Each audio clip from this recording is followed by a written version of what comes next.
right. Another night of delivery. Head back to see Linda and Kitty. Meow.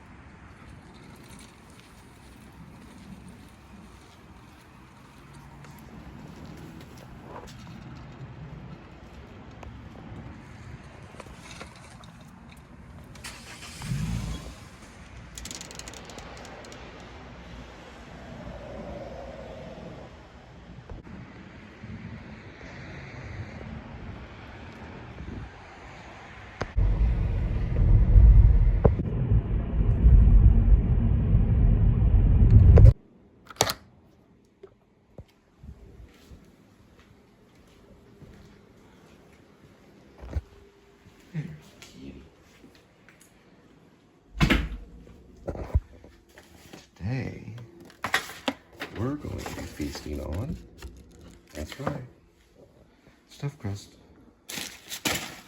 Here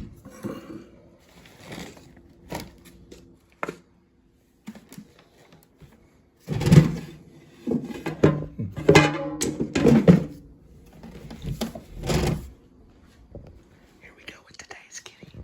One kitty, 9 lives. Each life has a number. Numbers 1 through 9. Swirl the cat food. Sorry about that. Take a leftover cat food.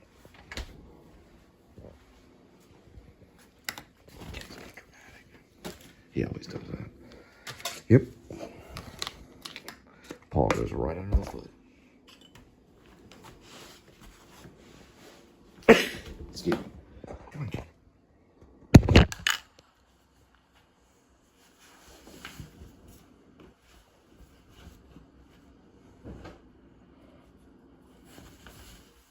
Come on, kitty. Here we go with today's kitty. Do do do do do do. Look at all this kitty. Today's kitty. Seafood feast and gravy made by Fancy Feast.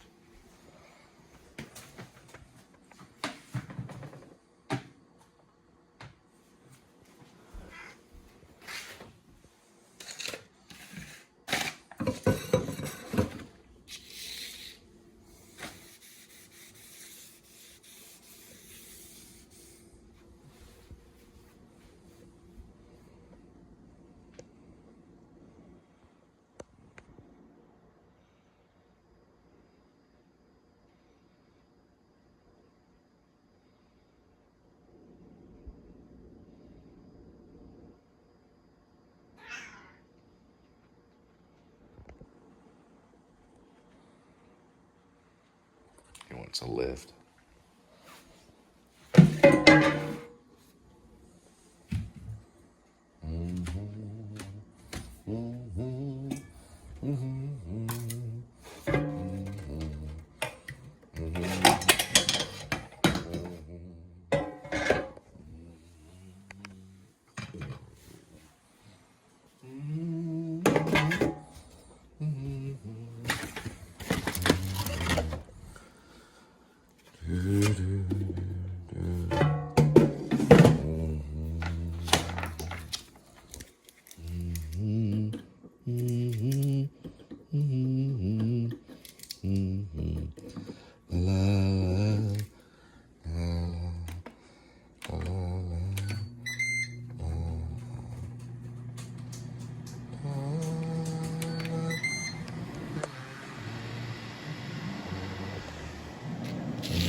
Wait for the cream.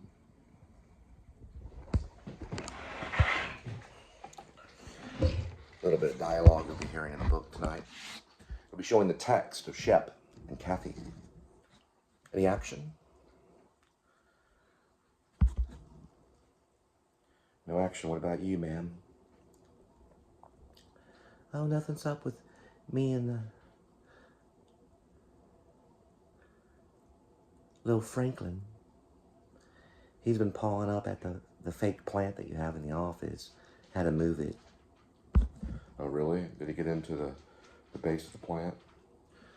No, he's just chewing on stuff. So I gave him one of those balls she didn't really like, and then I gave him one of those dog biscuit things, and he calmed down finally. Yeah, those half breeds are that way. So no action? Well, yeah, there was one. I let off one gal on a warning for a stop sign. Then we had to take this lady in on the stoplight. She said she had been drinking or something about spaghetti and a beer or something. So Martinez took her in. Him or her? Her. It's some lady that was the friend of no, she's actually, I think, the spouse. I think she may be a wife of this almost famous actor guy that went to some acting school in New York. Oh, really? Did he show up? Yeah, he actually did. Did he have his phone? Was he recording it? Yeah, I think he was. Don't worry, he can't do anything. I don't know. He finally asked our badge numbers and stuff. Oh, he did? Did they give them out? Well, by law, we have to, don't we? Oh, wow. I wouldn't worry about it. They do that sometimes. He had him on the phone, though.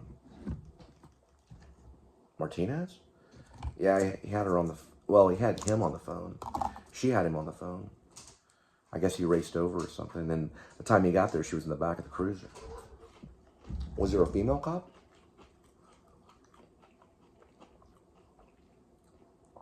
I don't know. I arrived there later.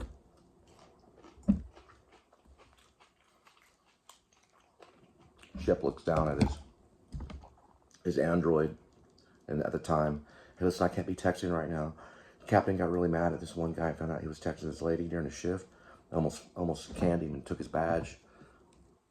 Are you serious? Yeah, we can't be doing that stuff anymore. I can't text you on a shift, and the shifts are gonna be like 15-hour shifts and stuff. You know, I want to apply for that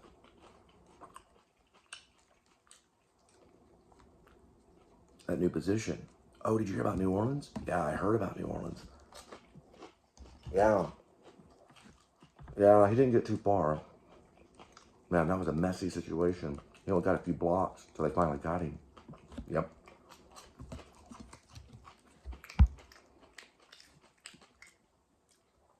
So what now? Well, I have to stop texting for now. But one thing I wanted to say was, can't wait to see you and little Pumpkin when I get back. What were you calling him the other day? Pumpkin seed. Yeah, because of the color of his hair. I mean, it's his fur. Color of his fur. Pumpkin seed. That's what you were calling him. Pumpkin seed. Oh, yeah. That was the only two major things that happened. Just the warning and the lady y'all had to take in. Was she drinking? I don't think that much. I don't know. She just says she wasn't cooperating. They have it all on video. Oh, one thing I wanted to say about the New Orleans thing. They were using that team that I wanted to go out for. What was the name for it? Joint Terrorism TF. Joint Terrorism TF. Joint Terrorism Task Force. Oh, okay. Anyway, I'm getting some more training and some modules and stuff sent to me. So I may try to move up and get off the beat. Yeah. Oh, okay. Well, you said you weren't supposed to be talking on the line. Cathy sends some a photo of a pumpkin send. Something of that nature. All right. Well, talk to you later. Cut with a line, second part of the chapter. The second part of the chapter, Coppex enters into the kitchen area. His badge on his chest. He walks in as the music is playing flamenco, drum, bongo, and strumming the flamenco chords. The sounds that Coppex hears is Puka tamana tatini, salalala putu, taco enchilada, mama kekiki puti, la la la mikiki. Coppex says, "Can I ask you a favor, my friend?" Juan is sitting there doing the dishes as his rear bounces up and down, and his checkered pants are soiled with water. And he bounces up and down as he scrubs, and soap goes flying, and he scrubs and scrubs the dishes. "Can I ask you a favor, my friend?" Coppex says again. Juan turns around and says, "Por qué?" "Can you turn that music down for me?" "Right there?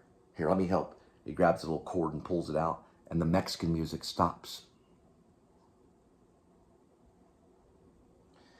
He says this to him. "Can I ask you a question? Have you ever seen this before?" And he holds up a badge that reads ICE. ICE. ICE. Juan goes, "Huh. Estes tú?" Cut, line, chapter in. That'll be the next one you'll read.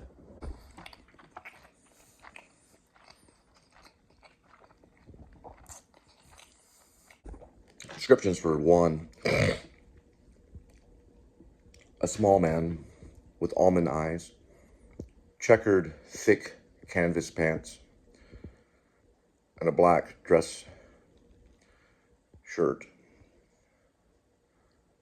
Wears a seashell necklace. Coppex will be in full uniform. The ice badge, actually fake.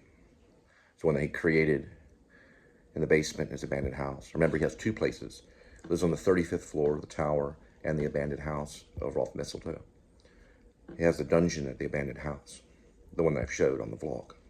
Remember, this is a novella. If you count 44 chapters as a novella, most will count it as a novel. It's also in vlog, which this is a vlog, is it not?